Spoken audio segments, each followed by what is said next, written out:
Historia de la Educación, Carlos Ortiz Rosas, maestro José Luis Manguila, marzo del 2020. Movimiento herbartiano, profunda y filosófica penetración en lo que se refiere a la labor inmediata de la instrucción.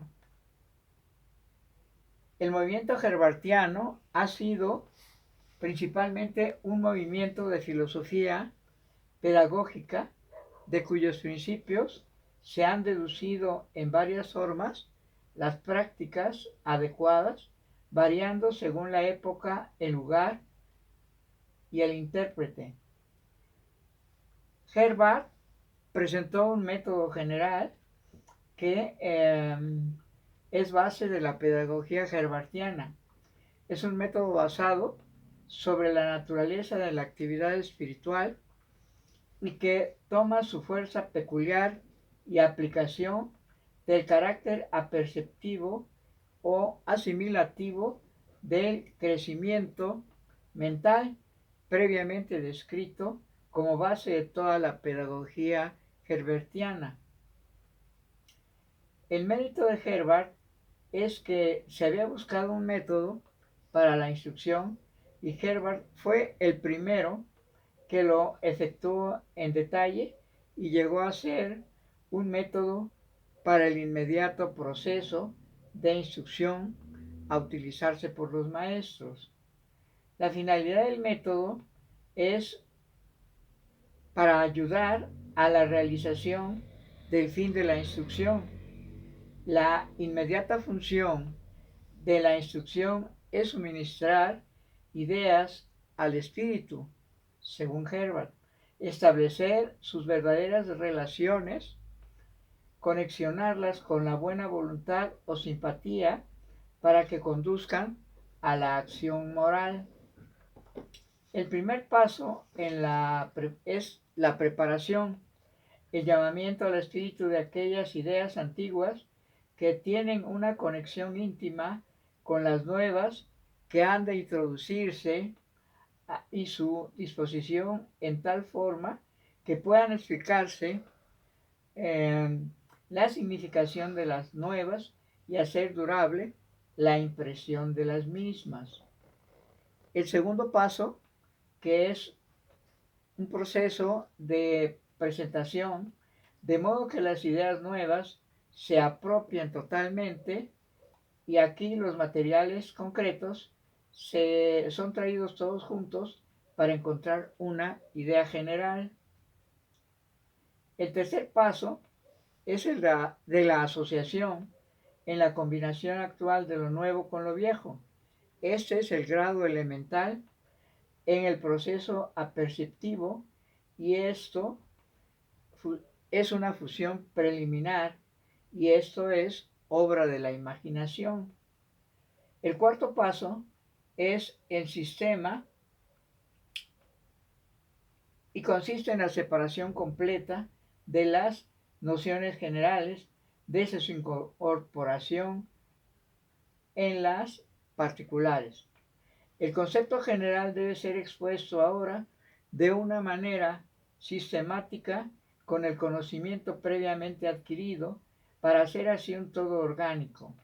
Esto es obra de la reflexión y requiere la repetición y la forma definida de la expresión en el lenguaje. El quinto paso es la aplicación y consiste en la reflexión progresiva del discípulo a realizarse aplicación del concepto general que ya obtuvo mediante actividades. El niño debe hacer aplicación de sus ideas tan pronto como las obtiene, en tanto que es posible dentro de las actividades limitadas de su vida. En este proceso, las ideas del niño se desenvuelven y se funden en una vida mental armónica y orgánica, de la cual brota mediante sugestiones y dirección su vida activa. Herbart no se propone, según afirma, alcanzar la meta con la mera aplicación o con la sola aplicación de los pasos y se guía por varios lineamientos. Uno, actividades por medio de las cuales el espíritu se extiende a la multiplicidad del carácter, como la observación expectativa y la demanda de acción.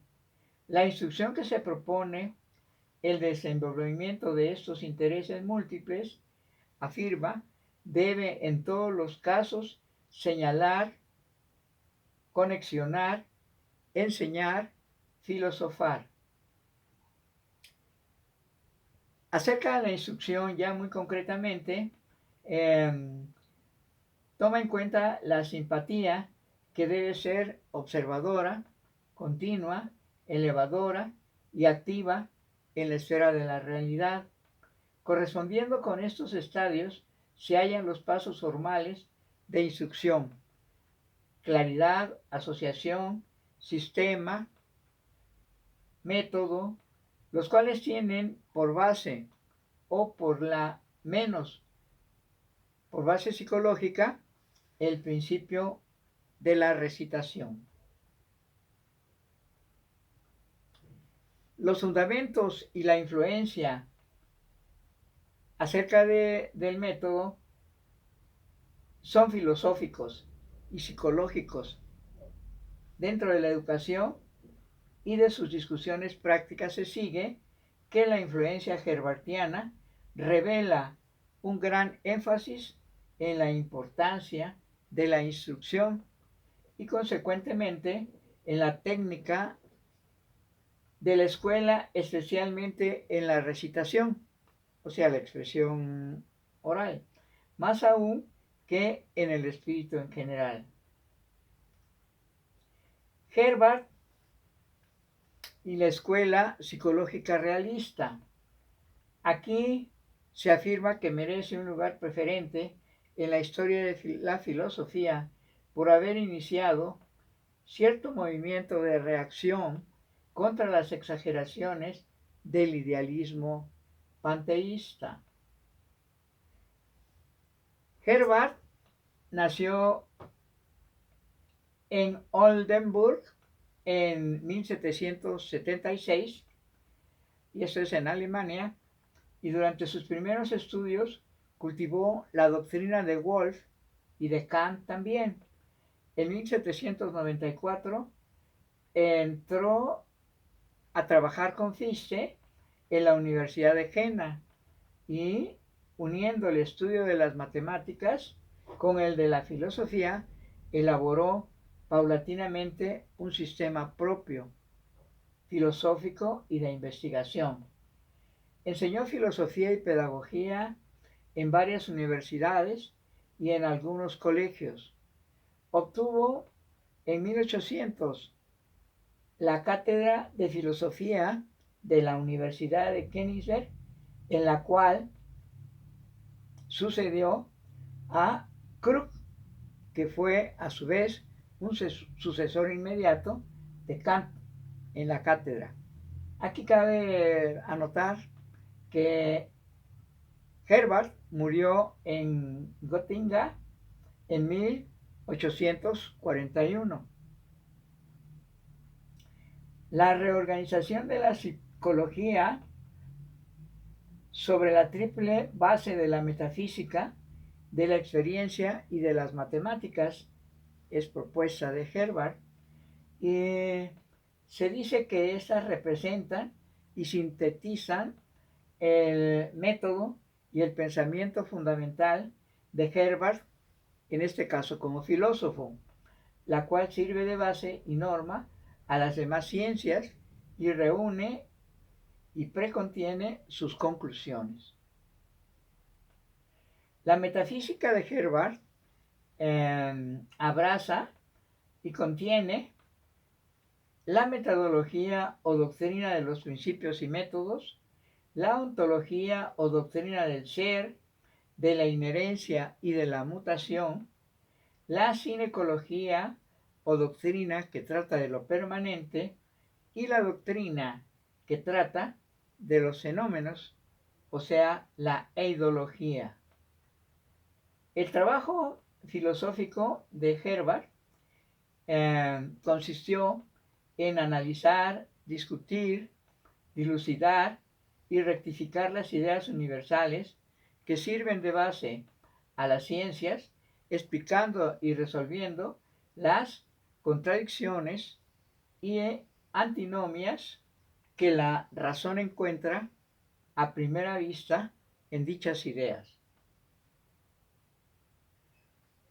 La filosofía de Herbart también entraña y representa un principio de reacción poderosa contra las exageraciones del idealismo panteísta, como ya lo habíamos señalado, y contra las especulaciones a priori que estaban tan en boga en la Alemania de sus tiempos.